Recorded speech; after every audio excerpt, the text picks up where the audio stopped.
Ya, ini pertemuan pertama kita ya di mata kuliah DEA ya, desain dan evaluasi antar muka.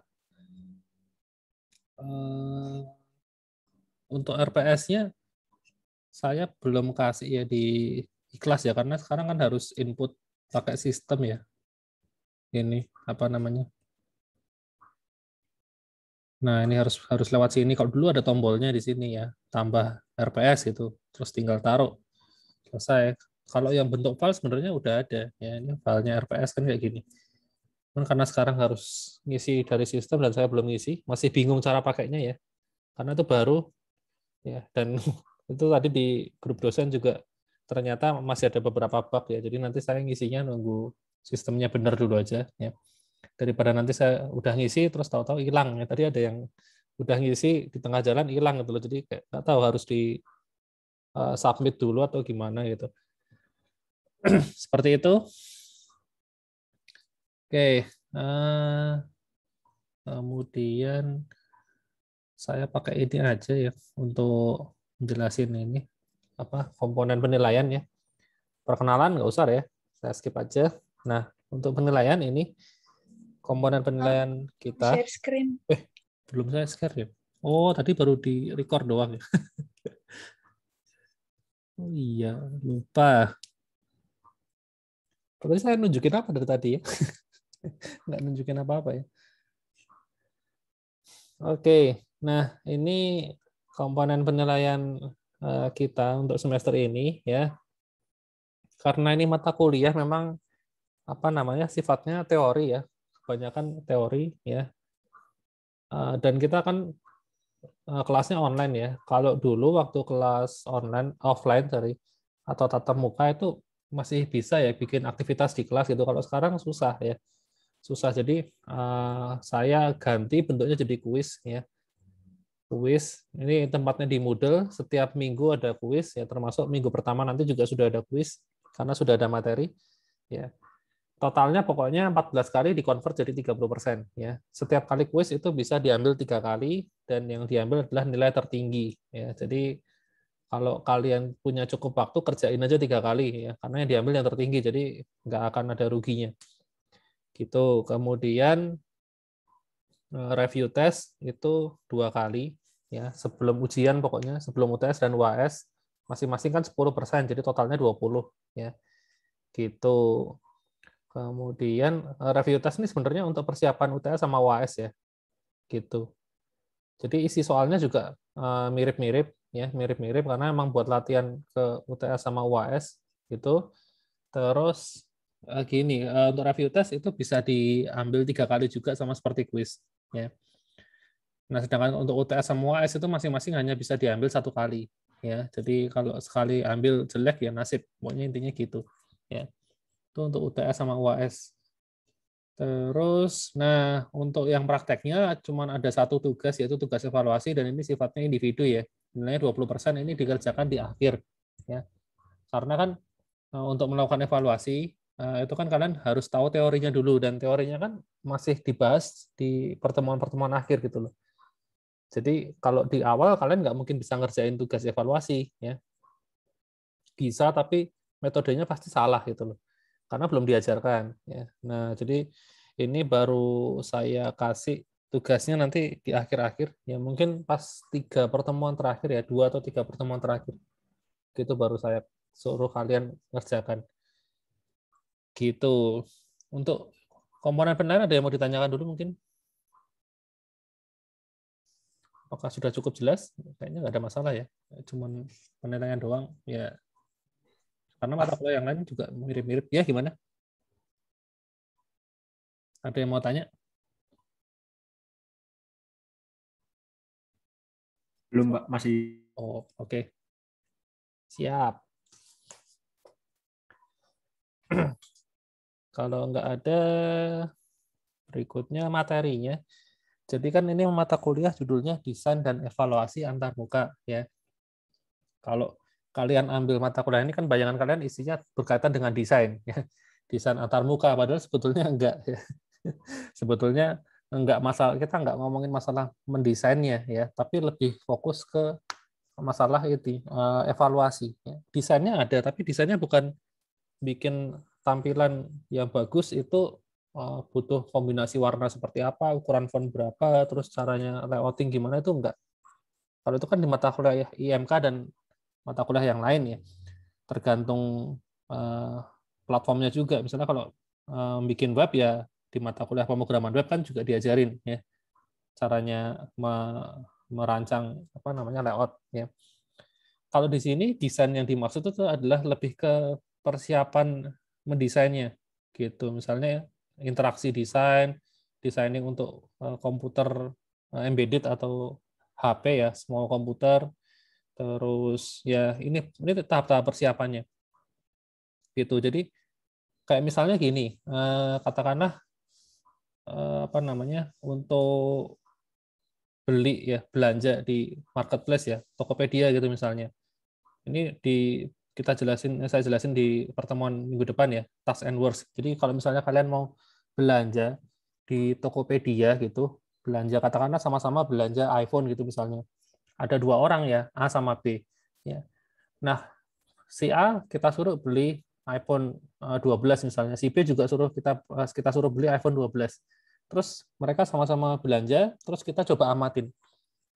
Kan nggak mungkin step-nya tuh bisa sama persis ya, pasti ada bedanya gitu loh. Jadi orang itu ketika pakai sistem untuk keperluan yang sama, tujuannya sama, itu bisa jadi caranya pakai itu berbeda.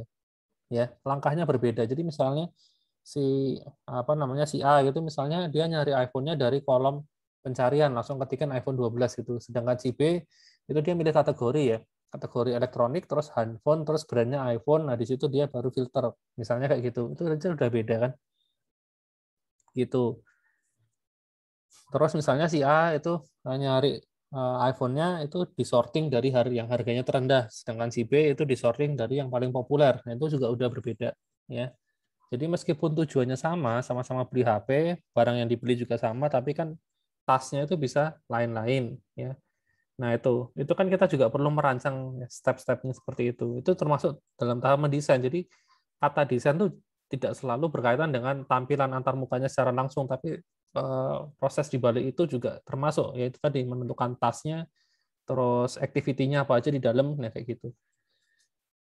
Seperti itu. Itu desain yang dimaksud di mata kuliah ini seperti itu. Gitu. Terus kemudian ya ini knowledge of user interface design, terus interaction design, pokoknya ini semuanya berisi persiapan dalam mendesain ya, intinya seperti itu sampai UTS. Nah, setelah UTS itu isinya hitung-hitungan ya, matematika semua ini. Cuman nggak usah khawatir, ini semuanya kita kerjain pakai Excel aja. Jadi di Excel sudah ada rumusnya, tinggal panggil aja formulanya gitu. Jadi nggak masalah ya, karena emang kita kan bukan mata kuliah matematika, jadi fokusnya bukan bagaimana kalian bisa menghitung sebuah rumus gitu kan enggak ya. Tapi fokusnya tahu kegunaannya ini rumus untuk apa, hasilnya gimana, udah gitu. Makanya pakai Excel nggak masalah. Beda kayak kalau mata kuliah misalnya matematika teknik kan fokusnya kalian harus bisa menghitung, nggak mungkin kalau pakai kalkulator atau ya kalkulator masih pakai ya. Excel gitu kan nggak mungkin ya. Kalau masukin di Excel, masukin angkanya doang langsung keluar hasilnya kan bukan itu yang perlu ditekankan. Tapi kalau di sini nggak masalah. Gitu. Jadi tidak usah khawatir meskipun nanti banyak rumus, banyak hitung-hitungan, tapi semuanya kan pakai Excel bisa ya. Gitu. Termasuk waktu ujian ya, waktu ujian kan karena online ya. Karena online jadi kalian kan bisa akses komputer gitu. Di Excel bisa aja kalian siapin semua rumusnya nggak masalah ya. Gitu. Jadi silahkan aja. Kalau dulu waktu di kelas kan nggak boleh buka komputer, jadi nggak mungkin pakai Excel. Nah, yang apa namanya diakalin adalah angkanya dibikin mudah supaya ngitungnya nggak kepanjangan. Ya. Tapi karena ini online, ya jadi mau angkanya besar kecil juga nggak masalah kan, mau tinggal masukin ke Excel. Gitu. Jadi soalnya bisa lebih real. Ya. Itu. Ya ini mungkin judul-judulnya masih asing semua ya karena ini teori semua. Ya nanti kita pelajari satu persatu ya. Intinya setiap pertemuan ini kita bahas ya soal kalau yang setelah UTS ini menghitung ya, menghitung berdasarkan performa, menghitung berdasarkan masalah, menghitung berdasarkan ini kayak kuesioner gitu ya, self reported gitu. Itu untuk materinya. Ada yang mau ditanya dulu nggak sampai di sini?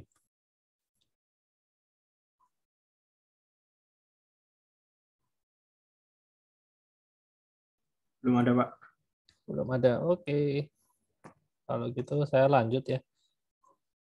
Oke, jadi ini pengantar sedikit aja ya. Jadi mata kuliah ini kan judulnya tadi ya desain dan evaluasi antar muka gitu. Jadi kita mendesain dan mengevaluasi, tapi memang lebih banyak fokusnya ke sini ya. Tujuannya buat apa sih? Nah, kalian kan pasti pernah pakai ya, pakai entah software, entah website atau aplikasi di mobile ya, di handphone kalian, terus kalian merasa ini susah dipakai gitu. Itu pasti pernah ya ngalamin kayak gitu, padahal aplikasi atau software yang kalian pakai itu dibuat oleh brand besar gitu loh. Jadi bukan brand sembarangan, tapi itu memang vendor besar ya, yang terkenal ya, perusahaan gede terkenal gitu, tapi kok aplikasinya susah dipakai. Ya, mungkin kalian pernah ngalamin kayak gitu ya. Nah, susah dipakai itu kan sebetulnya agak bias ya. Bias itu maksudnya apakah yang merasa kesulitan itu cuma kita atau semua orang juga merasa begitu ya. Kan kita harus cari tahu ya. Selain itu, kalau kita merasa kesulitan, apakah memang itu karena kita nggak bisa makainya atau memang sistemnya yang jelek? Nah, itu juga kita harus cari tahu. Itu tujuan dari mata kuliah ini. Jadi ketika kalian suatu saat ya bikin sebuah aplikasi ya, terus kemudian kalian pengen ngetes ya, apakah antarmukanya sudah baik atau belum, kalian coba survei ke beberapa orang, terus kebetulan orang-orang yang kalian mintain tolong itu bilang, misalnya dari 5 orang itu ya, semuanya bilang jelek gitu. Nah, itu kita harus cari tahu apakah memang 5 orang ini itu yang nggak bisa makainya. Jadi kalau kita tes ke orang yang lain lagi sebenarnya baik-baik aja, atau memang sistem kita yang jelek. Ya, nah itu tujuannya. Jadi untuk mencapai itu kita nggak boleh ngetesnya sembarangan, ada caranya gitu ya. Nggak bisa kita cuma ngasihin aplikasi kita ke orang lain, ini ditunjukin gitu ya, tunjukin, ini coba kamu lihat ini aplikasi buatanku bagus apa enggak sih. Terus teman kalian bilang, oh ini udah oke gitu. Nggak bisa sesimpel itu ya, ada langkahnya ya, ada langkah-langkahnya, ada cara mengukurnya ya, sampai nanti ada hitung-hitungannya, akhirnya bisa disimpulkan bahwa ini aplikasinya bagus ya. Dan untuk itu juga ini berkaitan sama statistik ya, nanti banyak rumus-rumus statistik karena gini, misalnya kalian pengen bikin sebuah aplikasi yang sasaran marketnya tuh seluruh orang Indonesia ya, Indonesia, tapi ya seluruh Indonesia dari Sabang sampai Merauke itu sasaran marketnya, misalnya kayak gitu kan. Nah, tapi kan kita nggak mungkin ngetes ke semua orang ya, kita nggak mungkin ngetes dari setiap provinsi kita ambil sampel 5 orang, itu kan nggak mungkin. Kalian mungkin nggak punya channel sampai sebanyak itu ya. Kalau misalnya kalian tinggalnya di Jogja gitu ya, paling kan kalian juga minta tolongnya cuma orang-orang di sekitar Jogja aja kan, kayak gitu kan. Nggak mungkin sampai yang jauh-jauh gitu ya, kecuali memang ada kenalan di tempat jauh gitu ya. Tapi kan jarang ya kayak gitu ya. Biasanya karena budgetnya terbatas, jadi ya cuma orang-orang sekitar aja. Nah, gimana caranya memastikan bahwa orang-orang di sekitar kita ini hasil pengujian itu sudah mewakili seluruh populasi yang ada, gitu. Ini sama halnya kayak itu loh. Kalau kalian misalnya kemarin waktu kita pemilu ya, pemilihan presiden itu kan ada yang namanya quick count ya istilahnya ya, quick count ya kan. Jadi misalnya pagi-pagi itu mulai coblosan gitu, biasanya siang kan sudah muncul di TV gitu ya, hasil quick count ya kan. Nah, kalau kita lihat ya hasil quick count ya yang muncul di awal itu dengan hasil akhir itu kan pasti nggak jauh beda nilainya kan. Artinya hasil quick count itu mampu mewakili populasi. Jadi misalnya hasil quick count bilang 40%, nanti paling hasil akhirnya juga cuma sekitar itu ya, antara 39, 40 atau 41 paling sekitar itu kan. Nah, kok bisa seperti itu? Ya itu kan ada caranya juga. Ya, ada caranya juga. Cara mengukurnya itu ada gitu loh. Hitung-hitungannya ada. Ya, untuk memastikan bahwa ini hasilnya sudah mewakili populasi. Gitu. Jangan sampai kita misalnya ngelakuin quick count itu ternyata di daerah yang memang di situ pendukungnya cuma cenderung ke salah satu paslon aja gitu. Jadi misalnya hasilnya 90% gitu ya. Jadi pasangan A terpilih 90% ya kan. Nah, terus kita pajang sebagai hasil quick count. Nah, itu padahal di situ memang daerah itunya apa namanya? Isinya semuanya pendukungnya pasangan A gitu misalnya. Nah, ternyata setelah dicek ke populasi akhirnya ternyata hasilnya nggak segitu, hasilnya hampir sama ternyata 60-40 misalnya.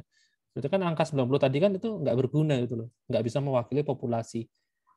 Nah, gimana caranya apa namanya evaluasi yang betul? Nah, itu yang akan kita pelajarin ya, gitu supaya apa namanya responden yang kita pilih itu memang betul-betul sudah mewakili populasi yang ada. Gitu. Jadi hasilnya itu kita bisa bilang ya kalau misalnya kita pengen bikin sebuah sistem untuk seluruh orang Indonesia, terus kita ngetes ke 100 orang, nanti kita bisa simpulkan bahwa seluruh orang Indonesia, nah kayak gitu loh, berdasarkan responden yang kita pilih ya. Jadi respondennya itu sudah mewakili seluruh orang yang ada. Harapannya sih gitu. Kemudian, nah ini juga apa namanya? Kenapa kok ini penting? Ya karena yang namanya software itu kan ada dua bagian ya, front end sama back end ya. Meskipun back end-nya itu dibuat sebagus secanggih apapun, maka front end-nya kalau jelek ya percuma ya. Jadi front end itu juga apa namanya? Perannya cukup penting karena ada memang orang-orang yang dia nggak terlalu peduli sama front end ya.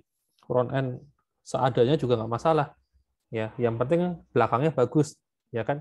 Ada orang-orang yang modelnya kayak gitu. Nah itu sebenarnya salah juga sih untuk kebanyakan kasus nggak bisa kayak gitu. Kalau front end-nya jelek orang nggak mau pakai meskipun di belakangnya aplikasinya tuh sangat-sangat aman, sangat cepat, sangatnya pokoknya benar-benar bagus ya di belakang ya. Tapi kalau tampilannya itu ala kadarnya ya percuma ya. Karena yang namanya orang itu kan pakai sistem itu ketemunya kan sama front end, bukan sama back end ya. Gitu. Contoh yang paling gampang kan yang dari dulu sampai sekarang digembar-gemborin misalnya sistem operasi. Ya sistem operasi yang terkenal itu kan ada dua ya, Windows sama Linux. Banyak yang bilang ya Linux itu bagus ya, jauh lebih bagus, lebih canggih, lebih cepat, lebih ya, pokoknya lebih banyak gitulah ya. Banyak kelebihannya kan kayak gitu. Orang terutama orang yang apa namanya pegiat open source itu ya. Nah, itu pasti bilang keren. Ya, memang nggak salah ya. Linux itu dalamnya memang bagus ya. Apa namanya? Untuk hardware yang sama ketika dipakai Windows sama dipakai Linux ya hardware-nya sama itu pakai Linux pasti lebih kencang ya. Karena saya pernah nyobain kayak gitu.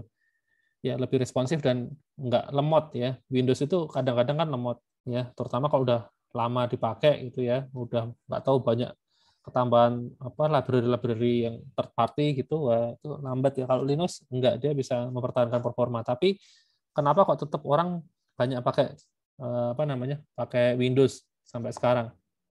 Ya karena masalah tampilannya ya. Pakai Linux itu susah ya.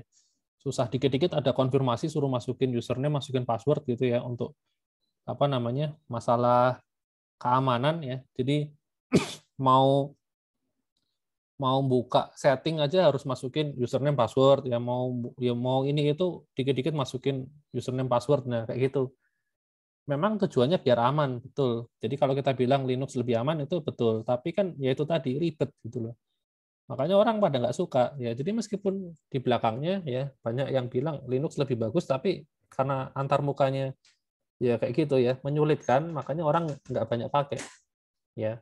Tetap pakai Windows ya. Kalau dibilang apa namanya padahal dua-duanya sekarang posisi itu ya. Tambah lagi Windows sekarang juga gratis kan. Windows sekarang kan gratis ya. Kemarin saya coba install ulang komputer saya ya. Windows-nya saya ambil dari websitenya Windows langsung itu bisa kok tanpa masukin serial key gitu ya. Jadi artinya sekarang memang udah dibagiin gratis ya. Gitu. Dulu waktu berbayar aja, tapi waktu zaman berbayar memang anu ya banyak itu ya petani pembajak banyak yang install bajakan ya. Nah, apalagi sekarang ya, sekarang sudah gratis, tambah banyak lagi yang install gitu. Kalau dulu kan memang orang-orang yang pegiat open source itu kan pengen menggalakkan kita mau pakai Linux aja gitu loh. Kan banyak bilang gitu daripada pakai software bajakan kan intinya seperti itu ya. Tapi sekarang kan sudah gratis, ya, tambah lagi tambah banyak yang pakai gitu. Jadi itu memang kalau saya boleh jujur, memang kalau untuk sistem operasi Windows tuh tampilannya memang bagus sih, user friendly ya, lebih gampang dipakai ya, dan nggak ribet. Tapi memang dari sisi belakang kalah sih kalau dibandingin dengan yang lain kayak Linux. Memang keamanan terutama ya, keamanan terutama itu kalau Windows memang kurang ya, makanya banyak virus itu ya cuma ada di Windows ya. Di sistem operasi yang lain kan nggak ada virus ya. Ya karena tadi dikit-dikit minta username sama password ya. Jadi kalau misalnya kalian bikin sebuah program ya yang tujuannya misalnya katakanlah kalian bikin program untuk menghapus seluruh data di komputer itu, kan bisa-bisa aja ya. Gampang itu bikinnya ya. Bisa-bisa aja. Bikin di Windows dijalanin langsung jalan semua, ngapus selesai gitu. Di Linux nggak bisa ya, program asing mau jalan nanti minta permission dulu ya. Usernya harus tahu. Jadi yang orang yang pakai harus tahu ini ada program mau hapus data gitu. Silahkan masukkan username sama password kalau mau dikonfirm. Kayak gitu otomatis seperti itu. Gitu. Jadi nggak bisa sembarangan. Ya.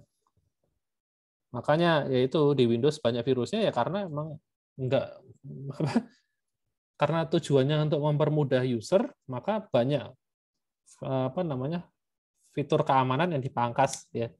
Seperti itu. Ya itu cuma buat perbandingan aja sih. Intinya yang namanya front end sama back end itu ya harus berimbang, ya harus berimbang. Jadi jangan sampai back end-nya itu bagus banget tapi front end-nya ya ala kadarnya. Jangan sampai juga front end-nya super bagus tapi belakangnya juga jelek gitu ya, juga jangan kayak gitu ya.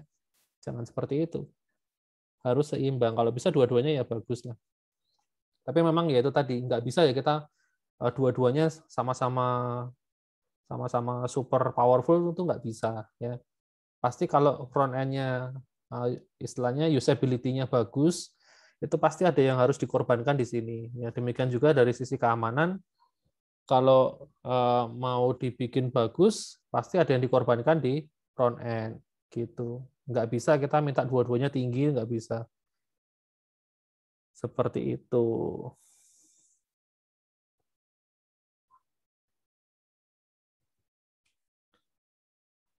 Ada yang mau ditanya dulu sampai di sini? Saya Pak. Gimana? Kalau Chrome OS itu unggulnya dari segi apa Pak? Chrome OS. Kalau Chrome OS itu terus terang saya belum pernah pakai sih, belum pernah lihat ya. Tapi setahu saya yang namanya Chrome OS itu kan anu ya, yang pasti dia kan ringan ya, ringan karena kan semuanya. Tapi masalahnya dia harus connect ke internet ya. Tahu Iya. saya, dia harus semua servisnya tuh harus connect ke internet ya. Kalau dari sisi performa kurang tahu sih, belum pernah pakai soalnya. Besok kalau sudah ada barangnya mungkin, karena ini baru ya Chrome OS ya, baru digalakkan sekarang kan. Itu harus, tapi harusnya gini, kalau keunggulannya ya, keunggulannya pasti hardware-nya harusnya murah ya. Mestinya sih murah karena kan kalau kita lihat speknya kan hard disk-nya aja kayaknya cuma berapa ya? Kecil kan pokoknya. 32 giga atau berapa atau 64 ya. Pokoknya kecil karena kan memang kita nggak butuh nyimpen file di lokal ya. Semuanya ada di cloud. Pertama itu ya. Terus ke ya saya tahunya itu sih. Karena dia pakai servisnya Google semua kan. Nah, sisanya saya nggak tahu karena belum pernah pakai ya. Gitu. Itu Chrome OS ya. Memang agak unik sih. Nggak tahu tapi kalau di Indonesia bisa jalan nggak ya, karena itu sangat bergantung sama internet ya. Harusnya sih di dalamnya bisa dipasang SIM card ya, tapi kurang tahu juga. Karena kan butuh internet. Jadi kalau misalnya kalian lagi di jalan gitu ya, lagi di apa namanya di kendaraan umum katakanlah, kan nggak apa namanya susah ya kalau cari WiFi gitu ya. Paling harus tethering gitu kan. Tapi tethering juga repot ya. Lebih gampang kalau memang di dalam laptopnya itu sudah ada SIM card ya, dibuka itu langsung connect internet gitu loh. Ya kayak HP lah gitu. Jadi kita mau butuh apa ya tinggal buka-buka aja gitu. Seperti itu. Ya, tapi karena belum ada barangnya jadi eh, belum apa namanya ngerasain seperti apa. Tapi kalau lihat dari speknya sih harusnya itu bisa dijual dengan harga murah ya seharusnya. Ya. Kalau kemarin kan isunya yang itu ya 10 juta, tapi kan belum dikonfirmasi tuh kebenarannya seperti apa. Ya, karena kan terus banyak yang komen kan, oh harusnya nggak segitu, harganya harusnya murah, harusnya gini, harusnya itu, harusnya ini. Nah, gitu. Saya juga belum ngikutin berita yang baru itu. Harusnya emang harganya berapa sih? Itu saya juga nggak tahu. Ya, seperti itu. Itu Chrome OS ya. Oh, kalau saya pakainya ini Mac ya. Kalau Mac itu sebenarnya sama kayak Linux persis ya. Ini saya pakai pakai apa namanya? MacBook. Ini kalau MacBook itu sama kayak Linux karena dasarnya sama ya. Agak merepotkan juga. Jadi dikit-dikit itu harus masukin username, masukin password ya. Jadi misalnya contoh paling gampang ketika saya buka settings, oh kok ini sih setting sistem preference. Jadi misalnya accessibility ya. Terus sorry. Eh, misalnya security. Sebentar.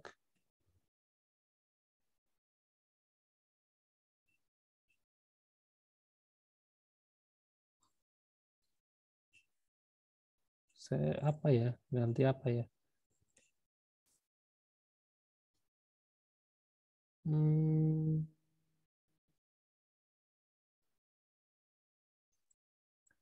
ini aja user aja ya. Nah, ini misalnya saya mau mau apa namanya? Mau nambah di sini kan nggak bisa nih ya, nambah user baru kan nggak bisa. Nanti saya harus ngeklik ini terus masukin ini apa namanya? Password gitu ya. Yang paling kelihatan kalau install software ya, install software itu begitu di double klik harus masukin username, masukin password kayak gitu. Kalau di Windows kan enggak ya. Windows tuh kalau install software ya double klik selesai gitu. Ya itu paling kelihatan ya. Seperti itu. Linux juga sama ya. Mac sama Linux itu sama. Ya. Cuman beda vendor aja. Gitu. Ini kalau Mac itu udah Linux yang di custom khusus untuk Mac gitu. Seperti itu.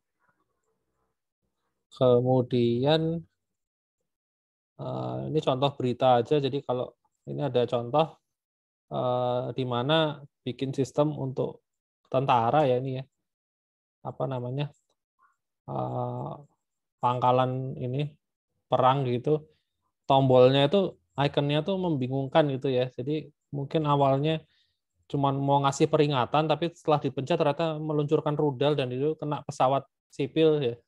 Kena pesawat sipil ya akhirnya jadi masalah ya tahun 988 ya gitu kan kasihan kena pesawat penumpang biasa itu ya kena rudal cuman karena salah user interface gitu.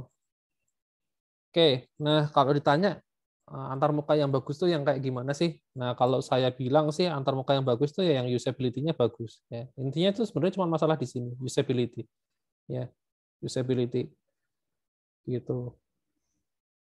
Nah, kayak misalnya ini, saya punya slide nih. Kalau kalian lihat slide saya ini polosan gitu ya.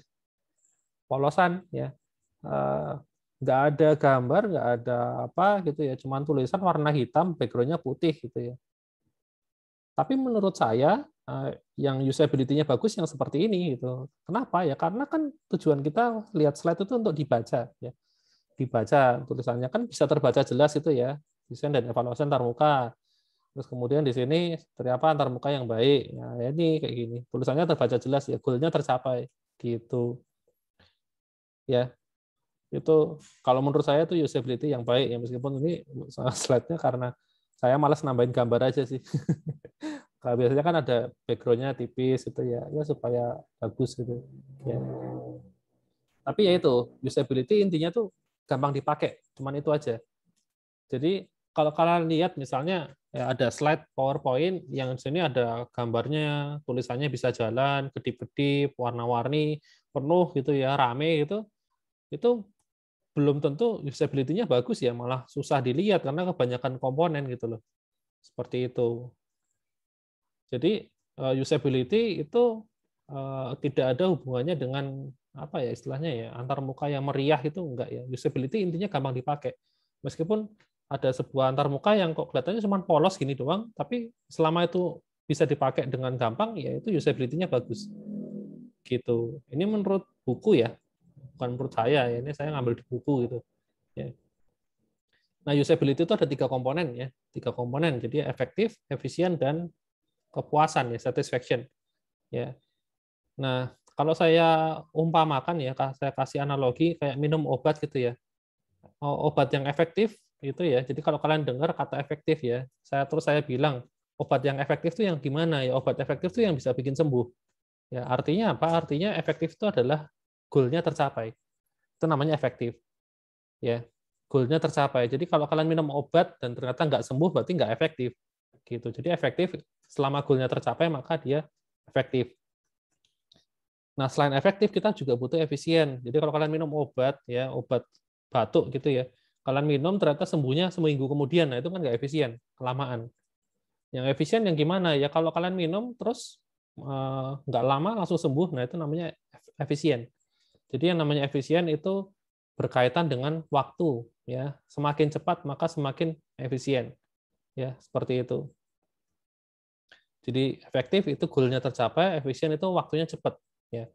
Nah, ternyata kita nggak butuh cuman 2 komponen itu, ada satu lagi namanya satisfaction. Nah, yang ini adalah unsur subjektivitas, ya. Jadi kalau misalnya kalian minum obat ya, obatnya itu bisa bikin sembuh dan cepat ya. Cuman 1 jam langsung sembuh.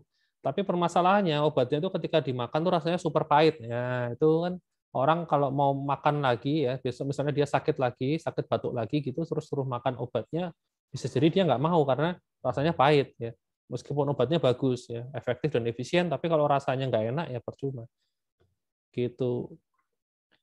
Ya demikian juga kayak slide saya ini ya, polosan gini mungkin efektif, ya oke lah, tulisannya bisa dibaca dengan jelas, terus efisien juga oke lah, bisa dibaca dengan cepat, tapi satisfaction-nya mungkin kurang ya, karena misalnya terlalu sepi, ya.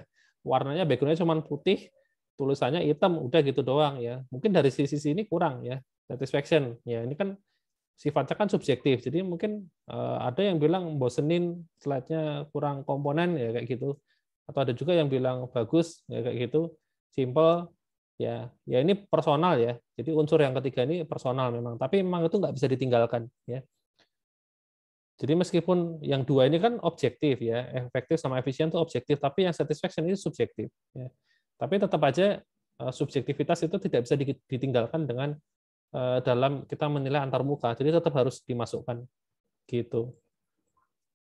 Karena nggak bisa dipungkiri kan memang orang punya selera ya, dan selera yang lagi tren sekarang apa sih? Nah itu kan apa ya? Emang subjektif ya, subjektif gitu loh.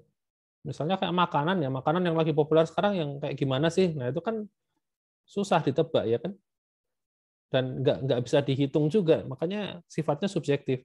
Kalau objektif itu adalah sesuatu yang bisa diukur gitu loh. Diukur, dihitung, itu namanya objektif ya. Contohnya 2 ini, efektif sama efisien kan bisa diukur. Ya. Tapi kalau ini, kepuasan itu kan nggak bisa diukur. Orang gini, kalau misalnya saya tanya ya ke kalian, gitu, misalnya Tokopedia sama Shopee bagus yang mana gitu. Saya tanya ke 2 orang, ya, 2 orang tuh sama-sama bilang Tokopedia lebih bagus, katakanlah seperti itu. Nah, tingkat bagusnya orang pertama dan orang kedua itu bisa jadi beda ya. Cara ngukurnya juga bisa jadi beda ya. Itu yang disebut sebagai unsur subjektivitas ya. Misalnya si A bilang bagus karena tampilannya simple, sedangkan si B bilang bagus karena responnya cepat gitu ya. Jadi sistemnya nggak lemot. Nah, itu kan udah beda ya. Itu yang namanya subjektif ya. Jadi tiap orang itu bisa jadi caranya menilai itu beda ya. Itu unsur subjektivitas dan nggak bisa diukur ya. Seperti itu. Ya itu juga nggak bisa ditinggalin karena memang orang kan mau nggak mau juga banyak yang menilai berdasarkan subjektivitas itu kan. Banyak yang bilang orang kita jangan menilai orang lain dari luarnya itu, tapi nilai dalamnya. Tapi kan ya susah ya. Karena orang kan lihat tuh kan dari tampilannya dulu gitu, ya kan. Tampilannya duluan yang dilihat gitu. Seperti itu. Kalau misalnya kalian lihat ada 2 orang nih, yang satu orangnya cakep gitu ya, terus yang satu lusuh gitu kan, nah kan lebih enak dilihat yang cakep kan pasti kan, nah itu tidak bisa dipungkiri gitu loh, semua orang otomatis kayak gitu. Ya itu unsur subjektivitas tetap harus ada, makanya nanti juga kita bahas di pertemuan-pertemuan terakhir ya, mengukur secara subjektif ya. Gitu. Nah, ini dampaknya kalau misalnya ternyata antar mukanya itu usability-nya kurang bagus ya ini. Ya, usernya frustasi, terus produktivitas menurun, terus ya buang-buang waktu, buang-buang duit, ya banyak ruginya, ya. Jadi untuk usability kalau bisa ya jangan asal-asalan, ya gitu. Nah intinya kalau kita mau ngetes usability ya caranya harus tepat ya, cara metode evaluasinya itu harus tepat, ya itu yang akan kita pelajari selama 1 semester, ya. Ngukur antar muka itu ada caranya ya gitu biar valid itu. Ini contoh aja sih, saya skip aja. Nah kemudian ada metode yang disebut sebagai user centered design ya. Ini metode yang disarankan untuk membangun sebuah antar muka ya. Jadi intinya adalah kita harus selalu melibatkan user ya, mulai dari tahap awal sampai akhir ya. Kita harus selalu melibatkan user ya, dari tahap pengumpulan data sampai ya selesai gitu. Kebanyakan itu orang salahnya adalah dia baru melibatkan user tuh di akhir ya. Jadi misalnya kalian pengen ada ide, tiba-tiba ada ide untuk bikin suatu produk gitu ya, aplikasi cari jodoh misalnya kayak gitu ya, kalian pengen bikin aplikasi pencarian jodoh, terus kalian mulai berkreasi, oh ini ada fitur ABCDE gitu, terus kalian bikin ya, terus dipasarkan ternyata nggak laku ya. Ya kenapa nggak laku? Karena kalian nggak mencoba melihat pasar dulu ya, di luar sana orang-orang kayak gimana sih gitu loh, terus kemudian fiturnya butuh apa aja ya. Karena semuanya kalian bangun dengan persepsi kalian. Nah itu kesalahannya di situ, banyak yang melakukan ini gitu loh, dia nggak survei dulu ke orang-orang tapi langsung bikin aja, setelah dipasarkan gagal ya. Ya karena nggak ngecek kondisi pasar ya gitu. Kebanyakan cuman sudah jadi ya, ketika sudah jadi orang suruh nyobain, ya itu terlambat ya. Kalau ada fitur yang nggak sesuai ya susah jadinya kan, seperti itu ya gitu. Jadi kalau bisa emang dari awal dilibatkan. Jadi untuk ngumpulin data itu kalian harus survei dulu ya, survei ke orang-orang gitu, seperti itu. Oke, kemudian, nah ini tahap-tahapnya ya. Tahap pertama itu adalah pengumpulan data, ya. Ini ngelibatin user jelas. Yang kedua prototyping sama testing, ya, merancang prototype, ya, bikin kasarannya dulu. Terus kalau udah ya dibikin versi yang beneran, ya terus dites, ya. Nah testing ini sebenarnya 3 sama 4 ini bagian dari testing ya. Testing itu ada 2 step ya. Yang pertama sebelum produknya dirilis, yang kedua adalah sebelum produknya setelah produknya dirilis ya, sebelum dan setelah ya. Jadi memang sebelum di launching gitu ya harus dites ya, udah pasti. Setelah di launching ya tetap harus dites ya. Biasanya kalau setelah di launching ya ngetesnya orang suruh ngasih review kan, di Play Store atau di mana gitu ya, Play Store, App Store ya, orang bisa kasih komentar, ngasih review kan bisa ya, gitu. Seperti itu. Dan semua tahap ini memang harus melibatkan user ya. Ya itu tadi kesalahannya biasanya di nomor 1 ya. Requirement gathering-nya nggak melibatkan user tapi dari persepsi kita sendiri. Kita pengennya ini ya udah langsung bikin. Itu kesalahan. Kemudian nah ini untuk kalau kita ngomongin software itu yang kadang-kadang yang disebut dengan user itu nggak cuman end user tapi bisa jadi orang yang ngasih kita kerjaan ya, bos gitu ya, pemimpin perusahaan atau orang yang terlibat dalam pengembangan ya. Intinya tim ya, tim pengembangnya itu yang disebut sebagai user. Tapi kalau di sini ya di apa namanya sisi desain ya, yang disebut user tuh end user ya, bukan orang lain. Kalau di RPL itu, mata kuliah RPL itu user tuh bisa jadi vendornya atau siapa gitu ya. Pokoknya orang yang terlibat itu semuanya user ya. Tapi kalau di ngomongin desain, user tuh ya orang yang pakai sistemnya atau end user, calon pengguna ya gitu. Karena kan vendor ya, vendor pemimpin perusahaan itu kan dia memang bikin sistemnya, tapi kan belum tentu dia pakai, ya kan? Belum tentu dia pakai. Contohnya gini, kalian punya supermarket ya, katakanlah supermarket gede nih, Indomaret gitu ya. Di kasirnya itu kan ada aplikasinya, ada softwarenya ya kan. Nah, CEO-nya ya, direkturnya atau ya pokoknya pemimpinnya kan pasti minta ya, tolong saya dibikinin sistem ya, minta ke developer gitu ya, dibikinin sistem untuk kasir gitu. Nah, di sisi RPL yang namanya tadi ya, CEO-nya itu dia bisa disebut sebagai user ya. User dia minta untuk dibikinin apa namanya? Sistem kasir. Tapi kan dia bukan pemakainya ya. Yang pakai sistemnya nanti bukan dia, tapi orang yang kerja di itu di cabang-cabang ya. Ada kasirnya sendiri.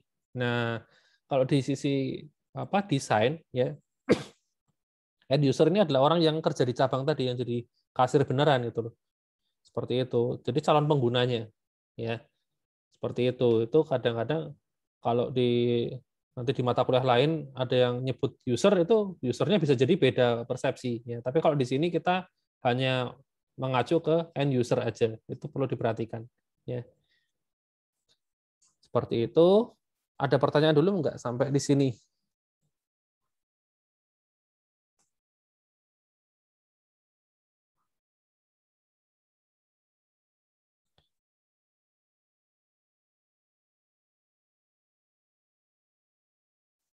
Chat. Belum ada. Oke, lanjut. Oke, tahap awal tadi kan requirement ya. Requirement itu pengumpulan data ya. Pengumpulan data itu ada 3 cara ya. Dan ini saya rasa kalian juga sudah pernah belajar ya waktu zaman sekolah di mata pelajaran bahasa Indonesia, harusnya diajarin ya, observasi, wawancara, kuesioner kan ada ya. Saya dulu ada soalnya. Nah, observasi itu intinya hanya mengamati ya. Mengamati tanpa ada interaksi ya. Jadi kalau misalnya kalian pengen ngamatin pengamen di pinggir jalan ya, di perempatan gitu, bagaimana perilaku pengamen di siang hari. Nah, misalnya kayak gitu. Ya kalian tinggal datang aja ya ke jalan raya, terus ngelihat aja, diamatin gitu. Tapi kalian nggak perlu nyamperin orangnya, nggak perlu ngajak ngobrol, nggak perlu ya. Itu namanya observasi ya. Ada 2 tipe, yang datang langsung ya tinggal terjun ke lapangan, yang tidak langsung ya bisa lihat dari rekaman ya. Rekaman CCTV atau mungkin teman kalian ada yang rekam gitu, terus kalian minta rekamannya ya. Itu namanya tidak langsung. Nah, kalau apa? Eh, pengamatan langsung itu keunggulannya kalian bisa tahu kondisi di sana kayak gimana ya. Jadi misalnya kok pengamen ini sering batuk, kenapa sih? Nah, setelah kalian coba ke jalan raya, oh ternyata emang banyak asap, jadinya polusi gitu ya, udaranya nggak enak, jadi sering batuk. Nah, kayak gitu misalnya. Bisa ngerasain, kalau kalian lihatnya lewat rekaman atau CCTV kan nggak bisa ngerasain. Di rekaman kalian lihat, umpamanya batuk-batuk kenapa sih? Nah, itu kalian bingung. Kenapa ya? Cuma nebak-nebak aja. Apa karena ini, apa karena itu? Karena kalian kan nggak ngerasain langsung. Ya. Nggak ngerasain di lapangan. Seperti itu. Kemudian cara yang kedua mengumpulkan data adalah wawancara. Nah, jadi kalau kalian mau tadi ngumpulin data dari pengamen pakai metode wawancara ya kalian samperin, kalian datengin ya. Kalau udah kalian tanyain ya. Ada 2 cara ya. Pertanyaannya bisa terstruktur atau yang fleksibel. Kalau terstruktur itu daftar pertanyaannya udah fix ya. Udah fix, kalian udah siapin, ya tinggal ditanyain. Kalau fleksibel itu ya kayak ngobrol-ngobrol biasa, ya kayak ngobrol biasa, ya ngobrol santai itulah, ya. Dan tiap responden pertanyaannya bisa lain-lain, ya bisa beda-beda semua. Nah, karena ngobrolnya kan spontan ya, nggak ada acuannya gitu loh, ngobrol biasa. Gitu. Nah, yang terakhir adalah kuesioner. Kuesioner ini sebenarnya mirip dengan wawancara, cuman biasanya sih paling sering itu kita suruh ngisi kan, meskipun nggak selalu suruh ngisi ya, kuesioner bisa aja pakai pertanyaan juga bisa, ngomong secara lisan gitu bisa ya. Cuman yang membedakan antara wawancara sama kuesioner adalah yang jelas kuesioner itu pertanyaannya sudah pasti ya, sudah pasti ya, dan biasanya pilihannya itu terbatas ya, sudah dibatasin bahwa kemungkinan jawabannya itu hanya A, B, atau C gitu. Meskipun sekalipun suruh ngisi esai gitu, ya paling cuma itu aja ya, skupnya lebih sempit gitu. Ya meskipun bisa juga kuesioner yang tipenya fleksibel juga ada ya, tapi kalau saya saranin sih jangan ya, jangan pakai yang tipe yang fleksibel ya. Karena apa? Karena kan yang namanya kuesioner itu kan tujuannya, kenapa kok kalian pakai kuesioner? Karena akan dirangkum, ya, akan dirangkum, gitu. Jadi misalnya kalian nyebar kuesioner gitu ya, kalian pengen tahu, ya, di Jogja ini orang itu kebanyakan lebih suka nasi goreng atau bakso, misalnya kayak gitu, ya, lebih suka nasi goreng atau bakso. Nah, kalian sebar kuesioner, ya. Ada yang milih nasi goreng, ada yang milih bakso. Nah, kalau sudah semua kertasnya itu kalian kumpulin, terus kan kalian hitung satu-satu ya.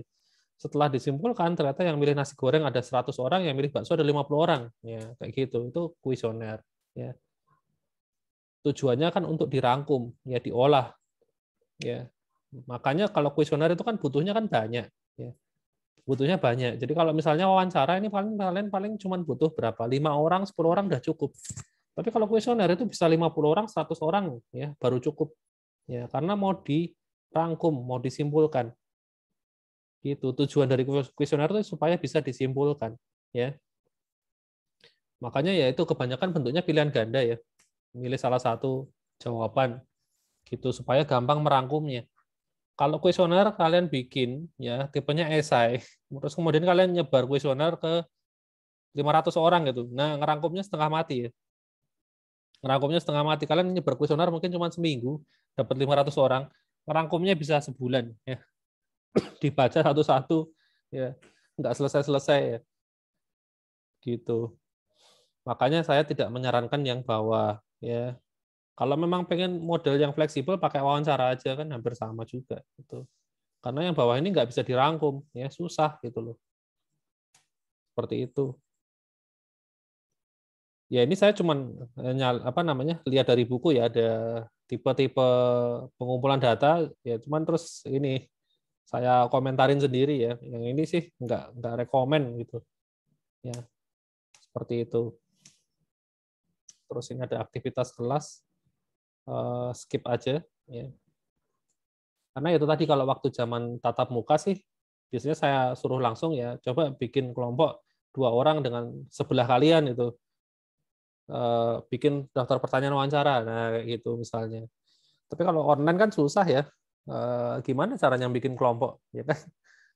Kelamaan nanti. Karena kan kita kan ada di satu room nih, Zoom ini ya. Terus kalau misalnya si A sama si B mau saya jadiin satu kelompok kan harus dibikinin room sendiri, ini room sendiri ya. Repot ya, kelamaan. Gitu. Ya itu memang kekurangannya kalau online ya. Kekurangannya kalau online yang memang susah kalau untuk mau aktivitas yang spontan seperti ini ya. Ya, semoga ini segera mereda ya. Tapi ini ya, di Jogja sudah banyak yang itu sih di sekitar Jogja, sorry. Kalau di Jogja kan masih level 4 ya. Maklum kota wisata ya. Kota wisata ya gitu. Susah ya. Kadang naik, kadang turun ya jumlahnya ya. Kalau kota-kota lain kayaknya malah lebih baik ya. Saya lihat, saya amati seperti itu. Gitu. Karena kalau di Jogja ini baru reda sedikit itu terus saya keluar rumah tuh jalanan udah rame ya. Banyak plat luar ya. Banyak plat dari luar gitu datang ke sini terus tahu-tahu besoknya COVID-nya naik lagi. Nah, itu repot gitu. Oke, ada pertanyaan? Nggak ada, skip. Ya, selain pengumpulan data, yang penting juga adalah ini ya, nentuin user sama domain. Ya. User ini penting. Kalian harus menentukan target user kalian tuh kriterianya apa aja. Ya. Mungkin dibatasi oleh usia tertentu atau dibatasi oleh latar belakang tertentu, misalnya pendidikan, katakanlah, atau kalau domain ini lebih ke skill ya, skill atau kemampuan khusus ya. Kayak gitu. Nah, misalnya dari user dulu ya, kayak Facebook itu misalnya kan dia ditujukan untuk semua usia ya, semua usia boleh pakai ya kan. Cuman gini, kalau rentangnya terlalu besar ya, kalian pengen supaya bisa dipakai dari anak muda sampai orang tua, itu repotnya adalah ini ya. Setiap kategori ya, ini kategori remaja, ini dewasa, ini lansia ya. Setiap kategori itu kan ada requirement-nya sendiri-sendiri. Nah, berarti kalian harus bikin desain yang dapat mendukung ketiga requirement ini gitu loh. Beda kalau misalnya kalian bikin cuma untuk remaja doang, jadi kan kalian tinggal ngacu ke sini doang, ya. Lebih gampang daripada Kalian bikin satu desain, di sini memenuhi nggak? Terus di sini memenuhi nggak? Di sini memenuhi nggak? Ternyata di sini memenuhi, tapi di sini tidak memenuhi syarat. Akhirnya harus dirombak lagi. Ya. Di sini memenuhi syarat, di sini ternyata enggak. Di sini juga enggak, lah kan repot ya. Kalau bikin cuma buat satu kategori aja kan gampang. Di sini memenuhi ya sudah gitu. Ya. Jadi ada ini contohnya ya, 3 kategori untuk anak muda, remaja, dewasa sama orang tua. Yang repot memang di bagian yang ini orang tua ya kalau dari usia ya. Karena orang tua itu kan biasanya kalau kita bikin tulisan harus gede-gede, harus tebel, harus jelas kayak gitu kan. Nah, itu repot ya. Kadang kalau kita bikin tulisannya gede kan langsung penuh layoutnya. Ya. Masalahnya di situ. Itu sisi user ya.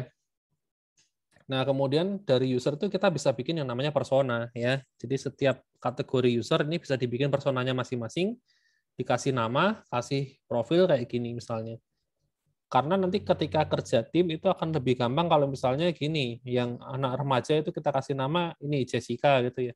Terus kemudian yang orang yang dewasa itu kita kasih nama Agus misalnya. Terus orang yang lansia kita kasih nama Bambang gitu.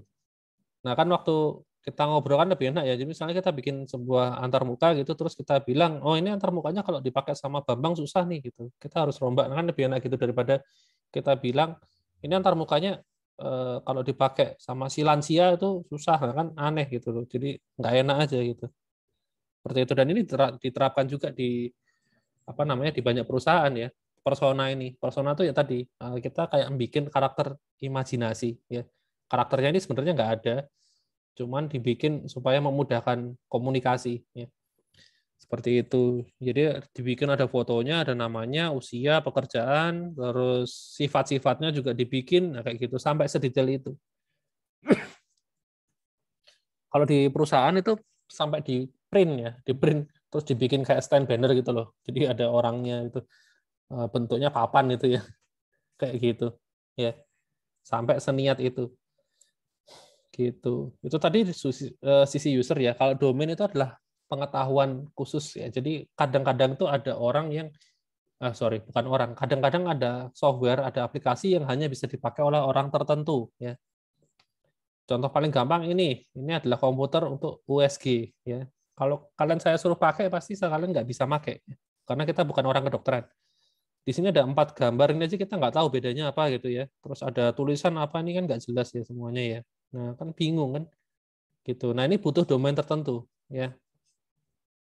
Butuh domain tertentu. Jadi memang ada aplikasi yang sifatnya seperti itu. Aplikasi yang kasir juga sama ya. Kalau kalian saya suruh lihat aplikasi kasir terus saya suruh mengoperasikan pasti juga bingung. Ini tombol buat apa? Ini tombol buat apa gitu ya? Nggak ngerti gitu. Ada istilah-istilah tertentu. Orang aplikasi kayak e-banking aja nggak semua orang bisa pakai kan. Begitu dibuka ada istilah misalnya mutasi rekening, terus apa transfer gitu aja mungkin ada orang yang nggak ngerti istilah kayak gitu. Ya. Nah itu adalah aplikasi yang butuh memang domain tertentu ya. Gitu. Nggak semua orang bisa pakai. Jadi butuh skill khusus ya. Gitu. Ada yang model seperti itu ya. Nah, itu harus ditentukan ya domainnya juga ya. Jadi selain nentuin target usernya tadi, kita juga harus tentuin aplikasi kita ini butuh domain khusus nggak sih? Gitu.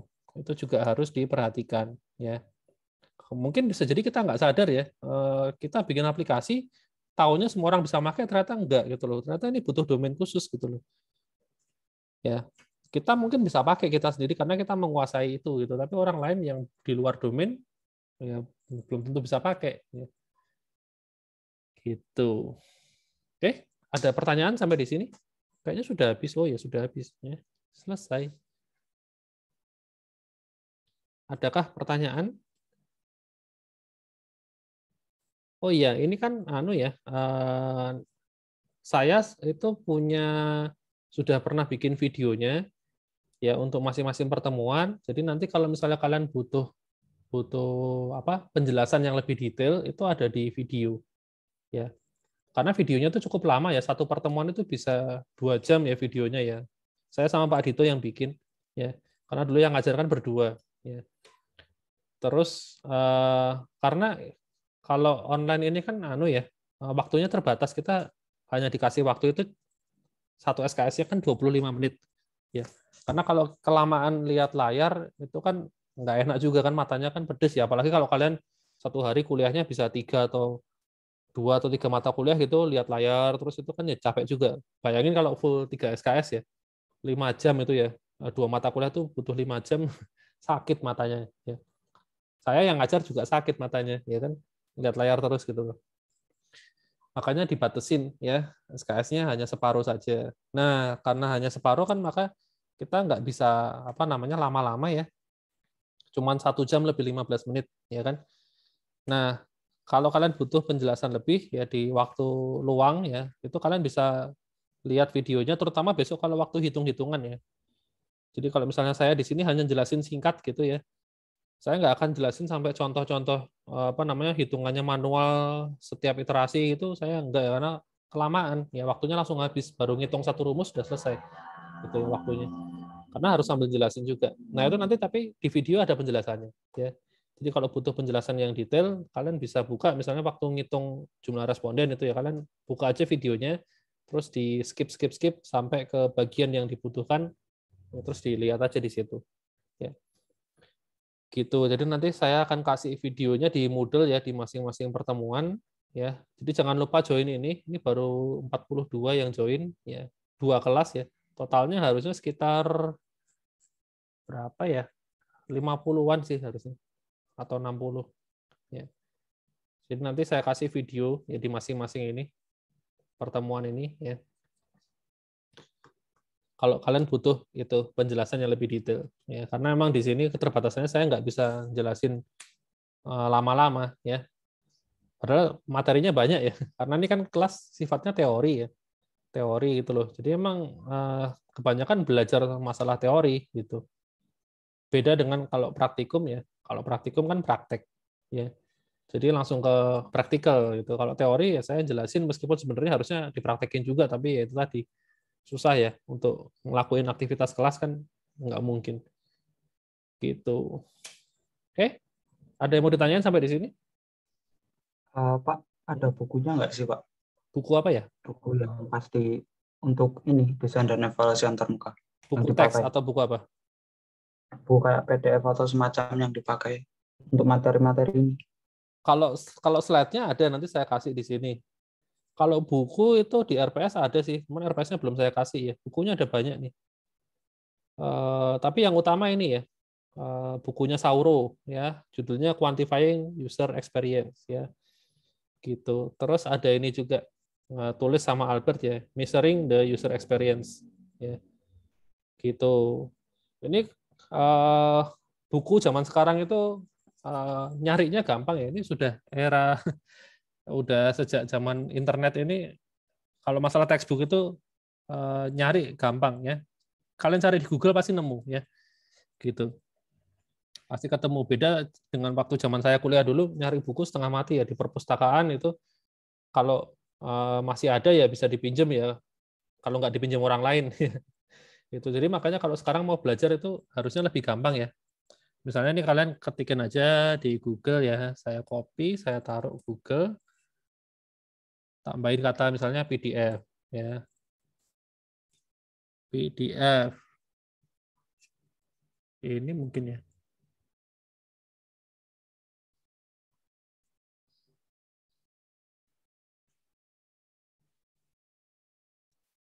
Kita lihat. Kok lama? Kalau lama kayaknya bener.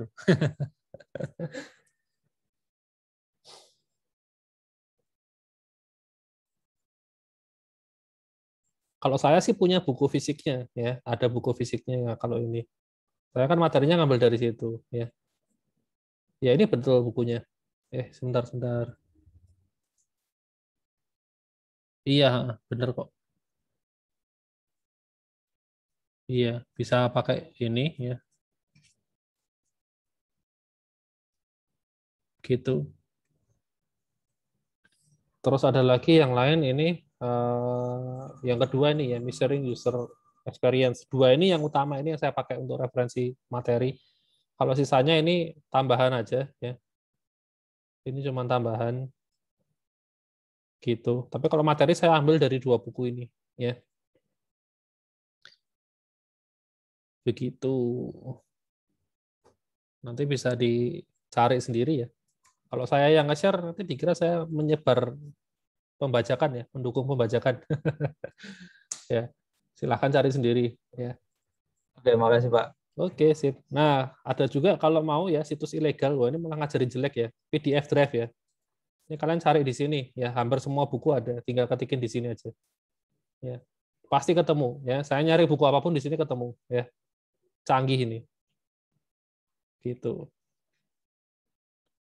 Sip. Kalau misalnya penjelasan saya kurang jelas, itu sebenarnya gini, di buku ada penjelasan yang lebih detail ya. Kalau kalian misalnya apa namanya ada bagian yang kalian rasa kurang jelas, nah di sini ada keterangannya kok. Misalnya pertemuan berapa? Pertemuan 2 nih. Ini saya ambil materinya dari bukunya Stone ya, chapter 4 ya. Nah, tinggal dilihat aja Stone itu bukunya tadi yang mana sih? Stone. Nah, ini Stone tuh yang ini. Ya, Stone itu judulnya User Interface Design dan Evaluation ya, chapter 4. Gitu ya. Nanti tapi RPS ini kan belum saya upload ya. Karena sekarang RPS-nya kan harus pakai sistem, jadi nggak bisa pakai file ini loh. Kalau dulu kan tinggal file ini aja saya upload ke Ikhlas kan selesai. Nah, sekarang tombolnya hilang ya. Nggak ada. Tombolnya hilang dan ngisinya harus pakai sistem. Jadi saya belum ngisi ya. Ya ditunggu aja. Nanti tinggal lihat ini ya, bukunya ada di mana, referensinya, ya tinggal dibuka. Saya ambilnya dari situ. Gitu. Ada lagi yang mau ditanyain? Pak, saya mau tanya, Pak. Oke. Kelas ini nggak ada grup Telegram atau WhatsApp gitu, Pak? Oh iya, ada. Belum saya bikin. Oke, Pak. Nanti saya kasih linknya di Ikhlas sama di sini ya, di Moodle ya. Link Telegram. Ini link Telegram juga. Karena kalau ngasih pengumuman Pak. biar cepet ya. Oke, Pak. Terima kasih, Pak. Oke, sip. Siapa nih? Shalom Resan. Mau tanya atau gimana? Iya, mau tanya, Pak. Gimana? Itu kan tadi ada kuis kan, Pak. Nah, itu dikerjainnya itu setiap hari apa dan jangka waktunya berapa lama ya, Pak? Kalau kuis itu setiap minggu ya. Bukan hari Minggu, maksudnya setiap seminggu ya. Selesainya selalu hari Minggu. Contohnya ini kuis 1 ya. Kuis 1 kalau dibukanya sih biasanya setelah kelasnya ya. Jadi ini kan kelas hari Rabu. Nanti Rabu malam itu saya buka, selesainya selalu hari Minggu ya, jam 11.59 ya. Bisa diambil 3 kali, diambil nilai tertinggi. Kemudian kalau untuk waktunya itu tergantung kuisnya sih beda-beda. Kalau ini soalnya ada 10, jadi waktunya 15 menit. Ya, saya kasih estimasi satu soal sekitar 1,5 menit ya. Meskipun sebenarnya nggak sampai selama itu sih, satu soal 30 detik juga cukup. Ya, karena soalnya simpel-simpel kok. Gitu. Nanti kalau soalnya banyak ya waktunya lebih banyak. Misalnya soalnya 15, saya kasih waktunya 20 menit misalnya kayak gitu. Ya, menyesuaikan ininya karena jumlah soalnya tiap kuis bisa jadi beda-beda karena ada materi yang isinya kadang-kadang banyak, ada yang sedikit ya. Seperti itu. Jadi setiap minggu itu selalu ada kuis ya. Jangan lupa dikerjakan ya. Oke, Pak. Makasih. Sip. Ada lagi yang mau ditanyain? Ini tapi masih saya sembunyikan. Saya bukanya nanti. Gitu.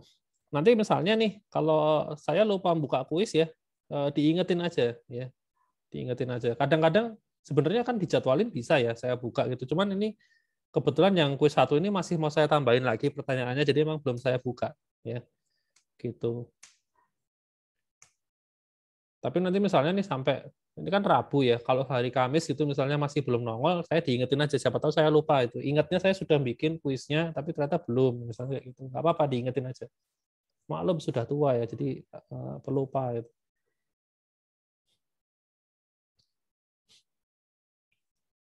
Ada lagi yang mau ditanyain?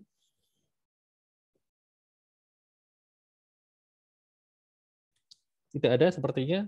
Oke, ya sudah. Kalau gitu kelas kita kayaknya cukup sampai di sini ya. Kuisnya jangan lupa nanti malam ya saya buka ya. Besok pagi gitu bisa mulai dikerjain ya. Ya sudah kalau gitu sampai ketemu lagi minggu depan ya. Thank you semuanya. Makasih Pak. Makasih Pak.